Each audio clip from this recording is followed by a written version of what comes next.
পরবর্তী খবরের দিকে। ভোট মুখে তৎপর ইডি। 20 এপ্রিল ইডির তরফে তলব করা হয় অভিনেত্রী নুসরত জাহানকে। নির্দেশ মতো ইডির তলবে বুধবার হাজিরা দিলেন অভিনেত্রী।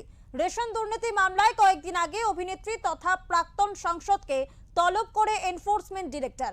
2020 সালে বসিরহাটের গোজাডাঙ্গা সীমান্ত দিয়ে 175টি ট্রাকে করে গম পাচারের চেষ্টা করা হচ্ছিল। এই অভিযোগকেই সম্পূর্ণই নাকি রেশনের, সেই গম সম্পূর্ণটাই নাকি রেশনের। অভিনেত্রীকে সমনও পাঠানো হয়। সেই প্রেক্ষিতেই বুধবার সকালে সিজিও কমপ্লেক্সে পৌঁছন তিনি। যদিও অভিনেত্রী দিল্লিতে হাজিরা দিতে চেয়েছিলেন, কিন্তু সেই আবেদন খারিজ করা হয়। তবে শেষ পর্যন্ত কলকাতার ইডির দপ্তরেই হাজিরা দিলেন তিনি। এদিন সশরীরে হাজিরা দিতে পৌঁছন অভিনেত্রীর সঙ্গে ছিলেন যশও। একটু সাইড দিন।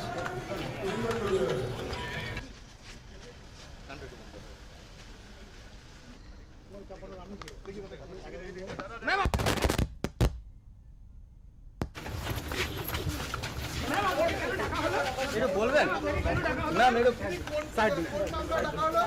এটা বলবেন কোন মামলায় ডাকা হয়েছে? কোন মামলায়? রুসাতি ফ্ল্যাট নাকি গমের মামলায় ডাকা হলো?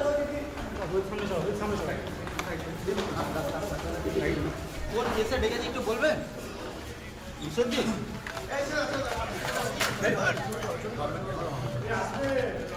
মোবাইল টাকা একটু সাইড দিন।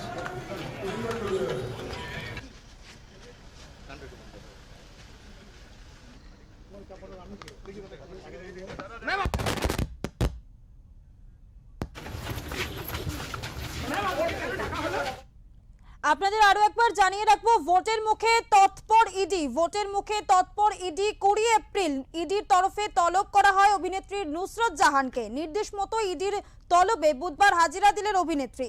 রেশন দুর্নীতি মামলায় কয়েকদিন আগে অভিনেত্রী তথা প্রাক্তন সাংসদকে তলব করে এনফোর্সমেন্ট ডিরেক্টর। 2020 সালে বসিরহাটের গোজাডাঙ্গা সীমান্ত দিয়ে 175টি ট্রাকে করে গম পাচারের চেষ্টা করা হচ্ছিল। অভিযোগ, সেই গমটা পুরোটাই নাকি রেশনের।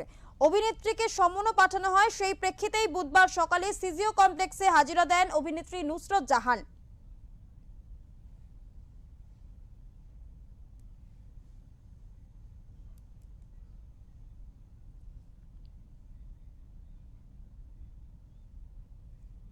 আপনাদের আরো একবার জানিয়ে রাখবো, ভোটের মুখে তৎপর ইডি। 20 এপ্রিল ইডির তরফে তলব করা হয় অভিনেত্রী নুসরত জাহানকে। নির্দেশ মতো ইডির তলবে বুধবার হাজিরা দিলেন অভিনেত্রী, এমনটাই খবর রয়েছে।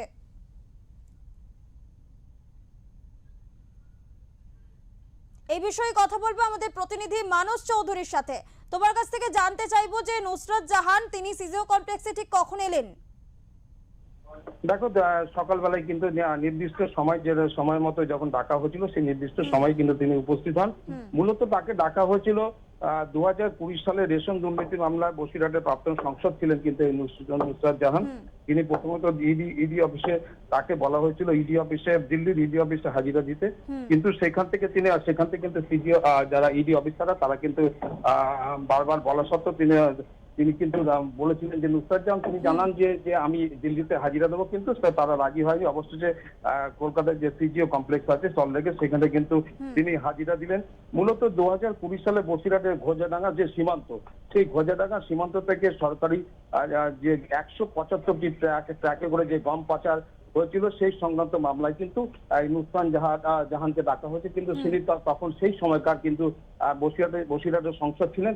একটা নাম উঠে আসে এবং বিভিন্ন তদন্তের স্বার্থে কিন্তু আজকে কিন্তু তিনি কিন্তু হাজিরা দিয়েছেন এই যে সল্টলেকের যে সিজিও কমপ্লেক্স আছে সেখানে। জানতে চাইবো যে নুসরত জাহান তিনি কি কিছু বলেছেন হাজিরা দিতে যাওয়ার আগে? না, সেরকম কিছু তিনি বলেননি। তবে তিনি কিন্তু ইচ্ছা প্রকাশ করেছিলেন যে দিল্লিতে হাজিরা দেবেন, কিন্তু ইডি আধিকারিকরা কিন্তু তারা কিন্তু রাজি হননি। ফলে বাধ্য হয়ে কিন্তু তিনি আজকে কলকাতায় কিন্তু সিজিও কমপ্লেক্সে কিন্তু হাজিরা দেন। জিজ্ঞাসাবাদ কি এখনো চলছে? হ্যাঁ, জিজ্ঞাসাবাদ চলছে, এখনো চলছে। তবে তিনি বেরিয়ে কি বলে সেটাই এখন দেখার। ধন্যবাদ মানুষ। ভোটের মুখে তৎপর ইডি। ইডির তলবে আজ সিজিও কমপ্লেক্সে হাজিরা দিলেন অভিনেত্রী নুসরত জাহান।